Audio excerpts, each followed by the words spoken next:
Shipping has always been a tough business, and it's getting tougher still for the people who depend on it for a living.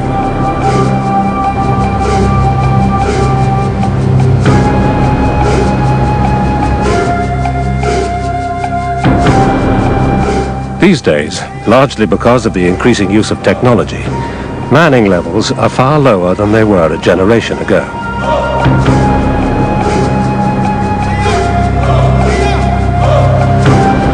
And straightforward pressure on time and the all-important bottom line continues to add to the strain on crew.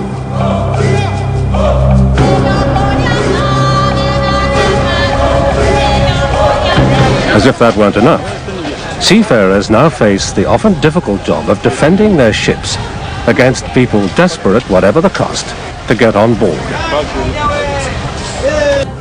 finding themselves coping with stowaways.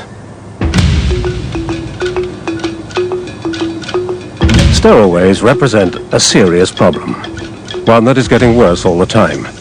There are more of them, and the number of ports where they represent a high risk is growing. In some areas, there is even a professional trade in stowaways. Despite strong efforts by the IMO and other bodies to get an international agreement on how to deal with the problem, as yet there remains no agreed procedure. So immigration authorities can make it extremely difficult to get stowaways off a ship.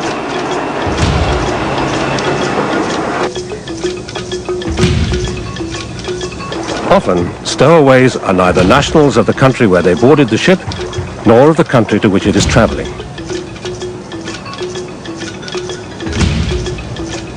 Instead, they may be nationals of a third country.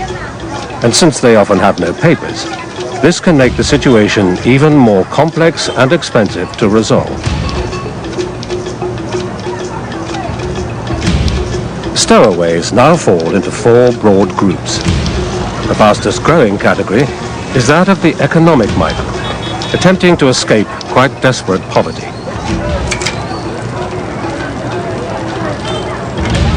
There's also the refugee, trying to seek asylum.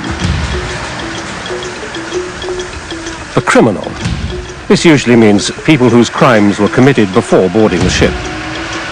And the pleasure seeker, perhaps less desperate than the others, but no easier to get off the ship. Any of these can cost ships and their management companies time, effort, and money. During the last year, for which figures are available, the cost of removing stowaways from P&I Club members' vessels was over $5 million, with individual cases incurring costs sometimes exceeding $250,000. And there are further hidden costs, including the loss of hire. The crew also face problems. It can be difficult enough when there's only a couple of unwelcome guests on board, but on a few rare occasions, crews have actually been outnumbered by stowaways.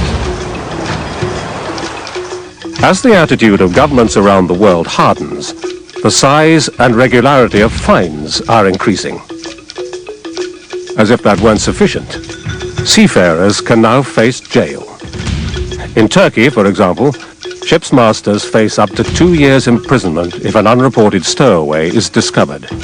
And what if ship's personnel take matters into their own hands and somehow get rid of stowaways? Severe penalties have been imposed in a number of cases. In one such case in 1992, 3 seafarers received long prison terms in a French court for their part in the murder of 8 stowaways. The master and chief officer of the ship was sentenced to life imprisonment. Desperate people choose hiding places that can be lethal. Imagine the horror of finding someone dead in a fumigated cargo hold, or roasted in funnel spaces, or hearing knocking from some inaccessible point inside a stack of containers, which then stops after a few days. Good morning, gentlemen. As you know, our next port is going to be Dar es Salaam, and after that it will be Mombasa. Most of you have been to that port before, and you know there is big stowaway problem. Huh? The key to this problem is prevention. And the first step you should take is to draw up an overall ship security plan. As well as protecting against stowaways and petty thieving, it can also fulfill IMO and governmental requirements against terrorism and the smuggling of illegal drugs. Your plan should cover all the measures you intend to use on board. These should include routine crew protection procedures, gangway duties, searching techniques, the duties and responsibilities of security guards, and any other measures you think are needed. For example, the use of locks, closed-circuit television, CCTV, or alarms. Every other door must be kept locked. Don't open the others. At night it will be closed and only duty engineer will have the key. Ship owners will generally have to bear the cost of any precautionary measures themselves, as they're not usually reclaimable from the P&I Club. What we must also be aware is, stowaways cost us a lot of money.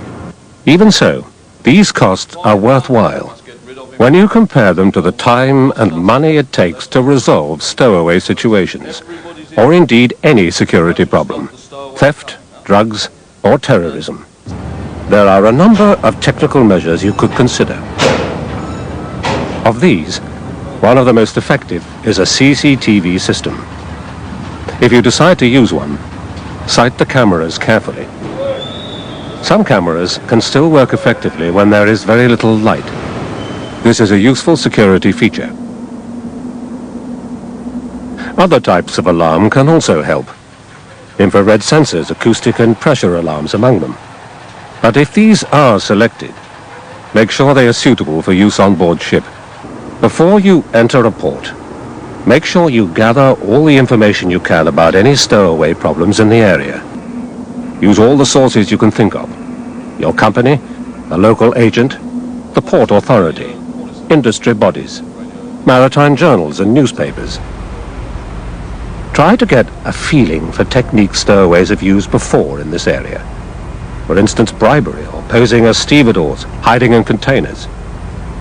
Other masters may be able to offer advice, as well as suggesting measures they have found effective to prevent unauthorized boarding.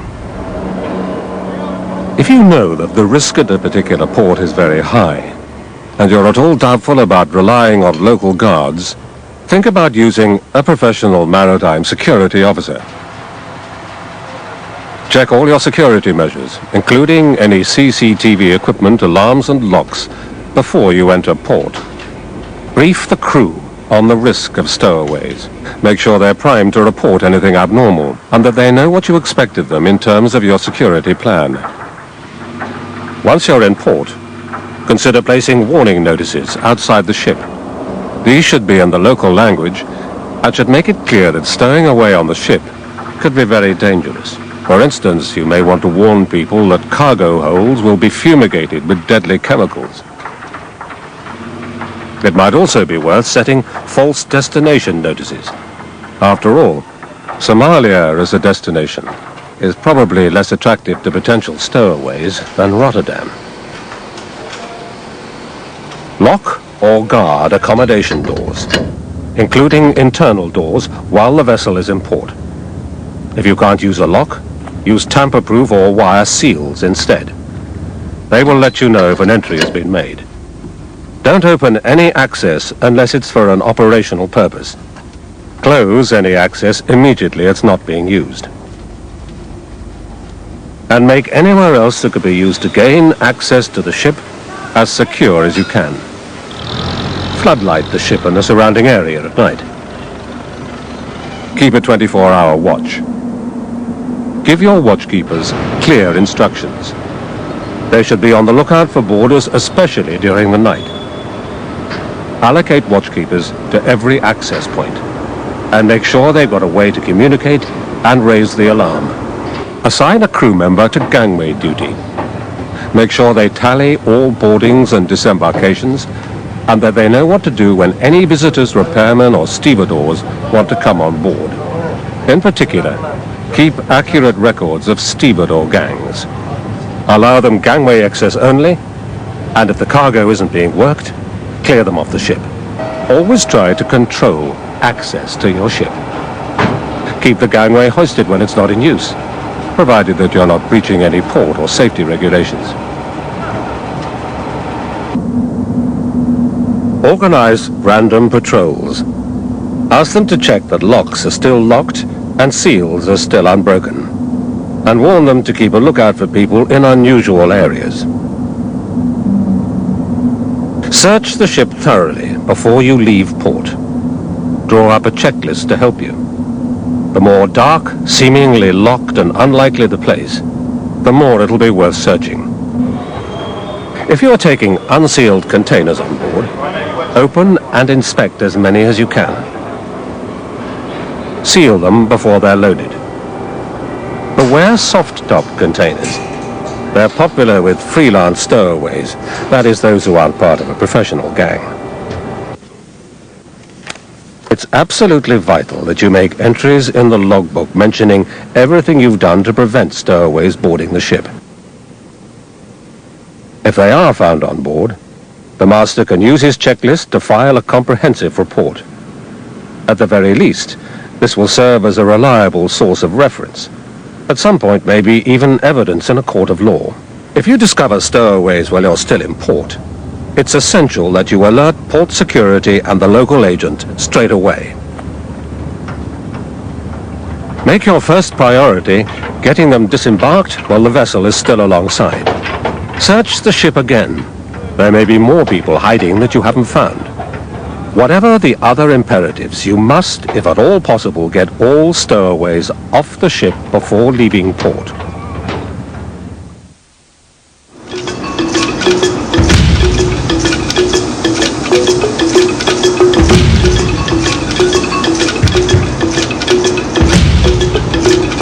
If you are underway when stowaways are discovered, separate them straight away and take them to a secure area.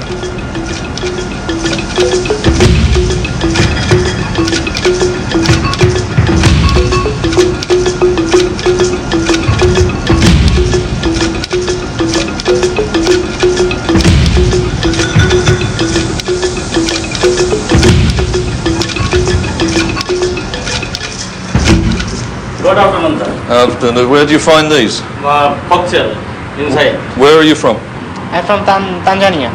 When stowaways are found, ask them to hand over the contents of their pockets and any other possessions to the master of the ship as soon as possible. Okay, stand over here. Go and search where they were, see if there's any bags, packages. Oleg, get me some paper, huh? Pencil. Get the areas where they were found properly searched for any concealed documents, belongings or drugs. You have no... Make certain that any documents and anything they have with them that could be used to inflict an injury This was your bag? are taken into custody and locked away. That bag is mine. Place all items that have been discovered in the search or found on the stowaway's person in a plastic bag. Make a list of all these items, put one copy in the bag and the other somewhere else that's secure. Keep stowaways secure at all times. They can put themselves, the ship, and the crew at risk if they try to escape.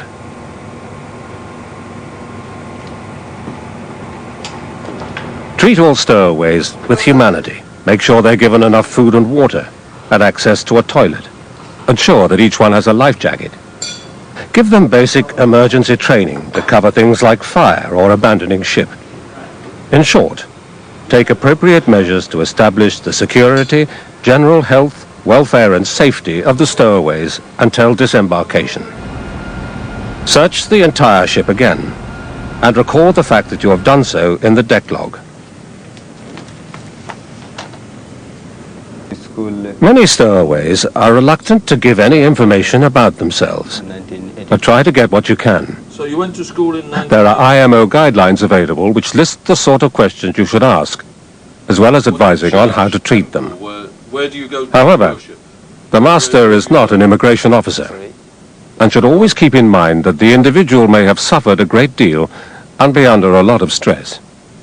Details that you should aim for should include their name, nationality, address, where and when they were born, School's name? any details about their parents or next of kin. Indeed, anyone who might be able to confirm their identity. What place did you come on board? I am coming on board by the gangway. And What country? From Tanzania. From Tanzania. What place? In Dar es Salaam city.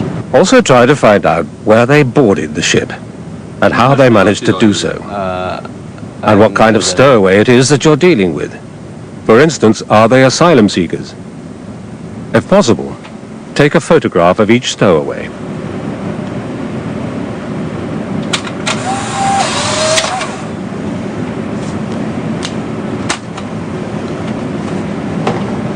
Okay, what will happen now is... I am now hungry. No, that comes after. What will happen now is you will go back to your own country. We will send you back to Tanzania. While you are on the ship, we will feed you. Yeah, I am a refugee now. I will go in my country, or I will go another country. No, you will go back to your own country. We send you back to Tanzania. Portishead Radio. As soon as any stowaways are discovered, there's a list of people whom you must tell straight away. That includes your owner and the managers and your ship's agents at the next port of call. Hello, Eck. Yeah, I've got a bit of a problem here. I've picked up 2 stowaways. I've let the agents in the next port know, and they're going to let P&I know. We found one after about an hour after we had sound. We found the second one a couple of hours after that. One was in the forecastle, one was on the top of the bloody jumbo. You should inform the port authorities and the immigration officials at the next port, and also notify the local P&I club correspondents. And last but not least, notify the flag state of the vessel. While they're on board, don't be tempted to sign on a stowaway as a crew member. If you do, you may run into problems getting them off the ship at the next port of call. Don't force stowaways to work, but if they want to, let them do so, provided they've been properly trained and are supervised. Make sure that the agent at the next port has organized local immigration officials. Aim to have them ready and waiting to accept the stowaways for examination as soon as possible after you enter port. Think about everything that you do in terms of presenting the best possible case at any later inquiry. There should be logbook entries giving details of all the precautions you've taken. These should include a thorough search before and again after departure, a statement about how the stowaways were found, and all the information you've been able to get from them.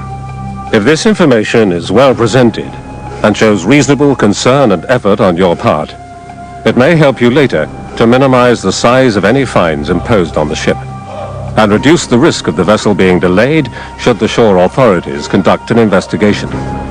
Following these procedures should help you protect your ship from stowaways. You should also study the booklet which accompanies this program. In summary, always make sure your crew are fully briefed, that access doors are locked, and that the gangway is constantly monitored. Don't open the others. At night, it will be closed.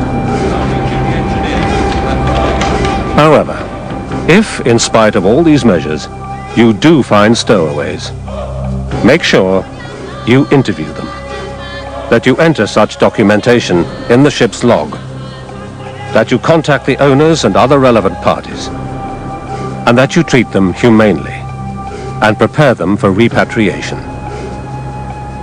Take the threat of people stowing away on your ship seriously. You'll save yourself, your crew, and the ship's managers and owners a lot of money, time, and trouble. Prevention is better than cure.